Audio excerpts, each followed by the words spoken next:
तवाधारे मूले सहसमयया लास्य परया नवात्मानं मन्ये नवरसमहाताण्डवनटम् उभाभ्याम् एताभ्याम् उदयविधिमुद्दिश्य दयया सनाथाभ्याम् जज्ञे जनकजननीमज्जगदिदम् गतैर्माणिक्यत्वम् गगनमणिभिः सान्द्रघटितम् किरीटं ते हैमम् हिमगिरिसुते कीर्तयति यः सनीडे यच्छायाच्चूरनशबलं चन्द्रशकलम् धनुषौनासीरम्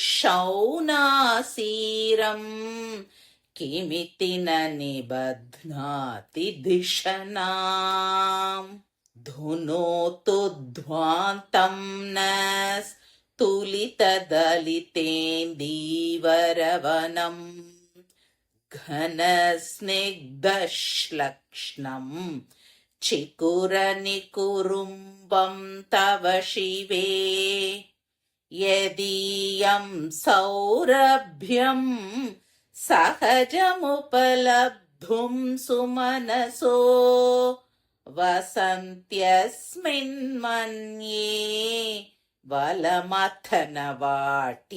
विटपिनाम् तनोतु क्षेमं नस्तव वदन सौन्दर्यलहरी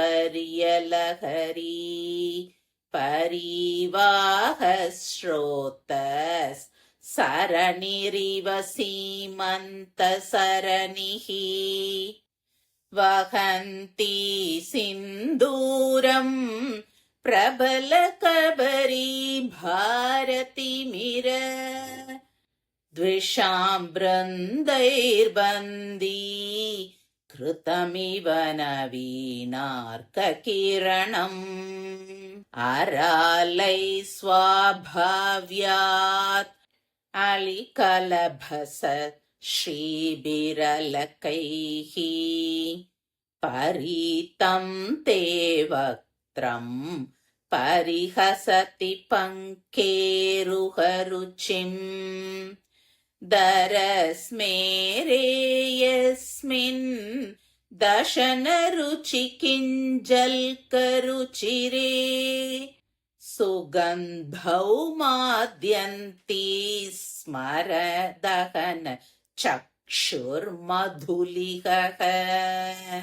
ललाटं लावण्य द्युतिविमलमाभाति तव यत् द्वितीयं तन्मन्ये मकुटघटितं चन्द्रशकलम्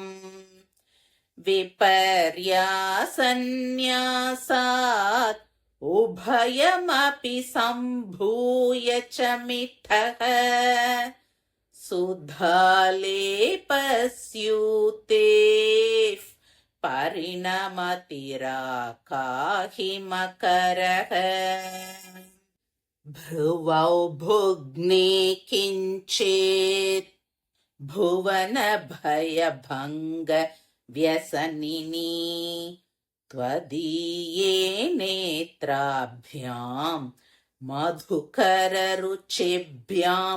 धृतगुणम् धनुर्मन्ये सव्ये तरकरगृहीतं रतिपतेः प्रकोष्ठे मुष्टौ च स्थगयति निगूढान्तरमुमे आहसूते सव्यं तव नयनमर्कात्मकतया त्रियामां वामं ते सृजति रजनीनायकतया तृतीया ते दृष्टेर् दरदलित हेमाम्बुजरुचिः समाधत्ते सन्ध्याम् दिवसनिशयोरन्तरचरीम् विशाला कल्याणी स्फुटरुचिरयोध्या कुवलयैः कृपाधारा किमपि मधुरावोघवतिका अवन्ती दृष्टिस्ते बहुनगरविस्तारविजया ध्रुवं तत्तन्नाम व्यवहरणयोग्या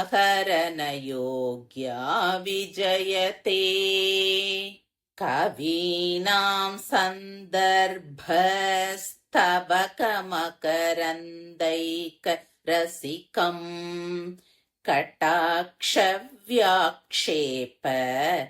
भ्रमरकलभौ कर्णयुगलम् आमुञ्चन्तौ दृष्ट्वा तव नवरसास्वादतरलौ असूया संसर्गात् अलिकनयनं किञ्चिदरुणम्. சௌந்தரியலகரி விளக்கம். ஸ்லோகம் 41. ஸ்ரீஹர சகச்சரியை நமக. வயிற்று வலி நீங்க. மூலாதார சக்கர மகிமை. தாயே, உன்னுடைய மூலாதாரம் என்னும் சக்கரத்தில் நர்தனம் புரிபவளான சமயாதேவியோடு ஸ்ருங்காரம் முதலிய 9 ரசங்கள் பொருந்திய தாண்டவம் என்னும் நடனம் புரிகின்ற மகாபைரவம் என்னும் உன் ரூபத்தை தியானம் செய்கிறேன். பிரளயத்திற்கு பிறகு தோன்றுகின்ற இந்த உலகிற்கு மகாபைரவர் மகாபைரவி என்னும் நீங்கள் இருவரும் கருணையால் ஒன்று கூடி தாய் தந்தையர்கள் ஆகின்றீர்கள். காலையில் கிழக்கு அல்லது வடக்கு முகமாக அமர்ந்து 30 நாட்கள் தினம்தோறும் 4000 தரம் இந்த ஸ்லோகத்தை ஜபம் செய்தால் வயிற்று வலி நீங்கும். குல்மம் என்னும் வயிற்று கட்டியும் நீங்கி சௌக்கியம் உண்டாகும். நிவேதனம் பொங்கல் தேன். ஸ்லோகம் 42. ஸ்ரீ ஹிமகிரி சுதாயை நமக.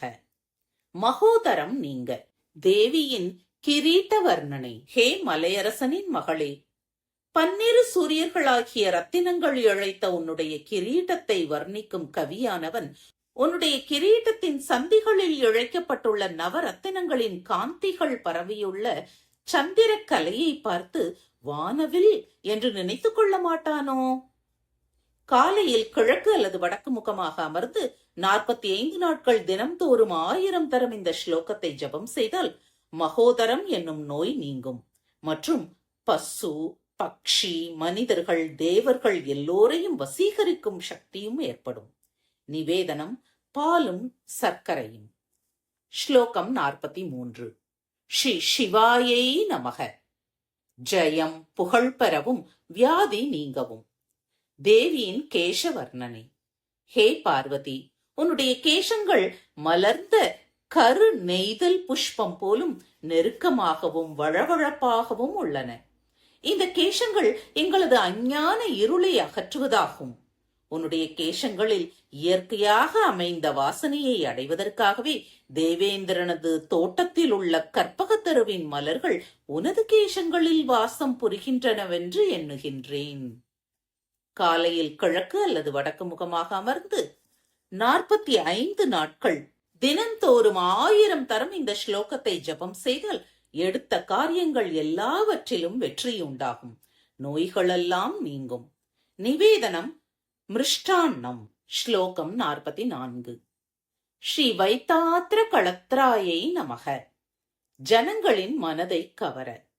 தேவியின் வகிட்டின் வர்ணனை. ஹே தேவி, உன் கேசங்களுக்கு இடையே உள்ள வகிடு உன் முக சௌந்தரியம் வழிந்தோடும் வழி போல் உள்ளது. அது உனது கேசங்களாகிய பலமுள்ள பகைவர்களால் இருட்டறையில் அடைக்கப்பட்ட கைதி போல காணப்படுகிறது. இளம் சூரியன் போல் ஒளிர்கின்றதும் குங்குமம் அப்பியதுமான அந்த வகிடு எங்களுக்கு க்ஷேமத்தை அளிக்கட்டும். காலையில் கிழக்கு அல்லது வடக்கு முகமாக அமர்ந்து 12 நாட்கள் தினம்தோறும் 1000 தரம் இந்த ஸ்லோகத்தை ஜபித்தால் எல்லோரையும் வசீகரிக்கும் சக்தி ஏற்படும். நிவேதனம் தேன். ஸ்லோகம் 45. ஸ்ரீ தேவியை நமக. வருங்காலத்தை உணர. தேவியின் முன்னெற்றி மயிர்கள். தாயே, உன் முகமாகிய தாமரை மலர் சற்று மலர்ந்தது போல புன்சிரிப்புடன் கூடியுள்ளது. உனது பற்களாகிய கேசரங்கள் அதற்கு உள்ளன. தாமரை மலரின் வாசனையும் உன் முகத்திற்கு உள்ளது. அந்த உன் திருமுகமாகிய தாமரை மலரை பரமேஸ்வரனுடைய கண்களாகிய வண்டுகள் வட்டமிட்டு மகிழ்ச்சி அடைகின்றன.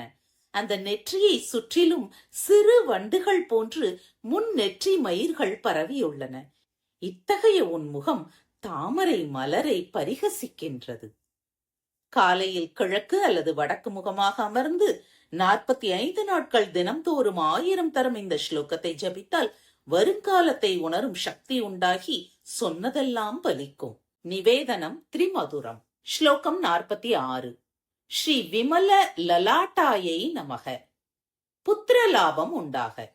தேவியின் நெற்றி. ஹே பகவதி, உன்னுடைய நெற்றியானது உன் கிரீட்டத்தில் கீழ் நோக்கி தொங்கவிடப்பட்டுள்ள மற்றொரு சந்திர கலை போல காட்சி தருகிறது. ஏற்கனவே மேல் நோக்கி கிரீடத்தில் உள்ள சந்திரகலையையும் உன் நெற்றியாகிய சந்திரகலையையும் மாற்றி வைத்தால் இரண்டும் சேர்ந்து பூர்ண சந்திரனாக காட்சி தரும். காலையில் கிழக்கு அல்லது வடக்கு முகமாக அமர்ந்து 45 நாட்கள் தினம்தோறும் 1000 தரம் இந்த ஸ்லோகத்தை ஜபம் செய்தால் பிள்ளை இல்லாதவருக்கு குணமுள்ள பிள்ளை உண்டாகும். தவிர கோரிய பலன்களெல்லாம் சித்திக்கும். நிவேதனம் பால் பாயசமும் தேனும். ஸ்லோகம் 47. ஸ்ரீ உமாயை நமக. தெய்வ பிரீத்தி பெற. தேவியின் புருவங்கள். உலக மக்களின் அச்சத்தை அகற்றுவதையே குறிக்கோளாக கொண்டவளே, உன்னுடைய சற்று வளைந்த புருவங்களை மன்மதனுடைய வில் என்று நினைக்கிறேன். இந்த வில் வண்டுகள் போலுள்ள உன் 2 கண்களாகிய நான் கயிற்றுடன் கூடியது. இதை மன்மதன் இடது கையில் வைத்துக் கொண்டிருப்பதால் முழங்கையிலிருந்து மணிக்கட்டும் கைவிரல்களின் பிடியும் இந்த வில்லின் நடுப்பகுதியை மறைக்கிறது என்று எண்ணுகிறேன். காலையில் கிழக்கு அல்லது வடக்கு முகமாக உட்கார்ந்து 25 நாட்கள் தினம்தோறும் 1000 தரம் இந்த ஸ்லோகத்தை ஜபித்தால் சகல தேவதைகளும் வசியமாவார்கள். அதன் மூலம் விரும்பிய காரியங்களெல்லாம் வெற்றியுண்டாகும். நிவேதனம் பழம், தேங்காய், தேன். ஸ்லோகம் 48. ஸ்ரீ விஷாலாயை நமக. கிரக தோஷம் நீங்க. தேவியின் கண்கள். தாயே, உனது வலது கண் சூரியனாக இருப்பதால் பகலை தோற்றுவிக்கிறது. உனது இடது கண் சந்திரனாக இருப்பதால் இரவை படைக்கிறது. உன்னுடைய 3வது கண் சற்று மலர்ந்த தங்க தாமரை போல இருப்பதால் இரவு பகல்களின் இடையே உள்ள காலை மாலை சந்தியா காலங்களை அமைக்கிறது. காலையில் கிழக்கு அல்லது வடக்கு முகமாக அமர்ந்து 9 நாட்கள் தினம்தோறும் 1000 தரம் இந்த ஸ்லோகத்தை ஜபம் செய்தால் நவ கிரகங்களால் உண்டாகும் தோஷங்களும் சிரமங்களும் நீங்கி சுகம் சம்பத்து உண்டாகும். நிவேதனம் பழம், தேன், சித்ரான்னம். ஸ்லோகம் 49. ஸ்ரீ விஷாலாயை நமக. நிதி லாபம் பெற. தேவியின் பார்வை. தேவி, உன்னுடைய கண் விஷாலமானது, மங்களகரமானது. கரு நெய்தல் பூக்களால் யுத்தம் செய்ய முடியாதது. கருணையாகிய பிரவாகத்திற்கு ஆதாரமானது. வர்ணிக்க முடியாத அழகுடன் கூடியது, நீண்டது. பக்தர்களை காப்பது. பல தலைநகரங்கள் போல் ஒளிர்வது. இவ்வாறு இருப்பதால் விஷாலா, கல்யாணி, அயோத்தியா, தாரா, மதுரா, அவந்தி முதலிய பெயர்களால் அழைக்கத்தக்கதாக விளங்குகிறது. இந்த சொற்களுக்கு 2 பொருள் கொண்டு பேசப்பட்டது. காலையில் கிழக்கு அல்லது வடக்கு முகமாக அமர்ந்து 10 நாட்கள் தினம்தோறும் 1000 தரம் இந்த ஸ்லோகத்தை ஜபம் செய்தால் புதையல் உள்ள இடத்தை காணலாம். இதற்குரிய யந்திரத்தை மஞ்சளில் எழுதி அந்த மஞ்சளை சுட்டு நல்லெண்ணெயில் உரைத்து மையாக்கி பூனை கண்ணுள்ள பெண் கையால் மை தீட்டிக் கொண்டால் புதையல் உள்ள இடம் காணப்படும். நிவேதனம் பொங்கலும் தேனும். ஸ்லோகம் 50. ஸ்ரீ கல்யாணியை நமக. அம்மை நோய் நீங்க. தேவியின் கடைக்கண் நோக்கு. தாயே, உன்னுடைய 2 காதுகளும் கவிகளின் காவிய படைப்பாகிய புஷ்ப கொத்தில் உள்ள தேனை பருகும் ஆவலுடன் கூடியவை. அந்த காதுகளை சற்றும் பிரியாமல் உள்ள உன் கண்கள் சிருங்காரம் முதலிய நவரசங்களை பருகும் சிறு வண்டுகள் போன்ற கடைக்கண் பார்வையுடன் கூடியவை. எனவே உன் 2 கண்களையும் பார்த்து பொறாமையினாலே போல் உன் நெற்றிக்கண் கொஞ்சம் சிவப்பாக மாறுகிறது. காலையில் கிழக்கு அல்லது வடக்கு முகமாக அமர்ந்து 5 நாட்கள் தினம்தோறும் 1000 தரம் இந்த ஸ்லோகத்தை ஜபம் செய்தால் வைசூரியினால் உடல் எரிச்சல், கை கால்கள் முடமாதல், கண் பார்வை இழத்தல் போன்ற சிரமங்களெல்லாம் நீங்கி சுகம் உண்டாகும். நிவேதனம் கரும்பும் சர்க்கரையும்.